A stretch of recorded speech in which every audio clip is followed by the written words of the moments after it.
Blast படம் blast பண்ணிட்டாங்க உண்மையாலுமே. அண்ட் பாத்தீங்கன்னா அர்ஜுன் சாரோட ஆக்டிங்கும் நல்லா இருக்கு அண்ட் அபிராமி மேடமோட ஆக்டிங் நல்லா இருக்கு. ரெண்டு பேரும் ரொம்ப நாளைக்கு அப்புறம் நடிச்சிருக்காங்க. அவங்களோட பேர் வந்து சூப்பரா இருந்துச்சு. இந்த படத்துல வந்து என்ன நிறைய பேர் எக்ஸ்பெக்டேஷனோட வருவாங்க, இது ஒரு ஃபேமிலி படமா இருக்குமா எல்லாரும் வந்து பாக்கலான்ட்டு.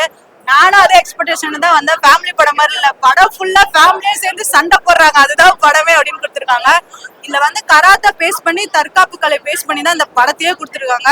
ஸோ இப்ப இருக்கிற ஜென்ரேஷனுக்கு தற்காப்பு ரொம்ப முக்கியம். எல்லா பொண்ணுங்களும் வந்து கராத்தா இல்ல வாட் எவர் எது வேணாலும் கத்துக்கோங்க, ஆனா தற்காப்பு ரொம்ப முக்கியம். அதை பேஸ் பண்ணி தான் இந்த படத்தையே கொடுத்துருக்காங்க.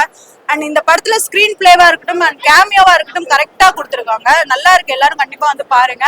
இல்ல போரிங்கா இருக்க மாதிரி எதுவும் தெரியல. அண்ட் ஸ்டார்டிங்ல இருந்து எண்ட் வரைக்கும் என்னன்னா சண்டை மட்டும் தான் இருக்கு. ப்ரூஸ்லி மாதிரி ப்ரூஸ்லி ஃபைட் மாதிரி அவன் உட்காந்து பாட்டு ஓட்டான், அவ்வளவுதான். சோ அது வந்து போரிங்கா இல்லாம அதுக்கேத்த மாதிரி பிஜிஎம்மும் மியூசிக்கும் கரெக்டா கொடுத்துருக்காங்க, அதனால போரிங்கா இல்ல. ஹீரோயின் எல்லாருமே ஃபைட் பண்றாங்க போல. ஹீரோயின் அப்பா பொண்ணு எல்லாரும் குடும்பத்துல 4 பேர் இருக்காங்க, 4 பேர் ஃபைட் தான். ஆனா பாக்குறதுக்கு இன்ட்ரெஸ்டிங்கா இருக்கு, வித்தியாசமா இருக்கு. ஏன்னா இந்த மாதிரி மூவி எல்லாம் நமக்கு வந்ததே கிடையாது. பொண்ணுங்க ஃபைட் பண்ணி பாத்துருக்கோம், ஆனா குடும்பமே வந்து ஃபைட் பண்ணி ஒரு பிரச்சனைல இருந்து ஃபேஸ் பண்றாங்க அந்த தற்காப்பு கத்துக்கிட்டதுனால. அதுதான் படமே கொடுத்துருக்காங்க. எல்லாரும் வந்து பாருங்க. அந்த படம் வந்து ரொம்ப நாள் ஓடலாம் சொல்ல மாட்டேன், ஒன் டைம் வாட்சபிள், பட் நல்லா இருக்கு, இன்ட்ரெஸ்டிங்கா இருக்கு.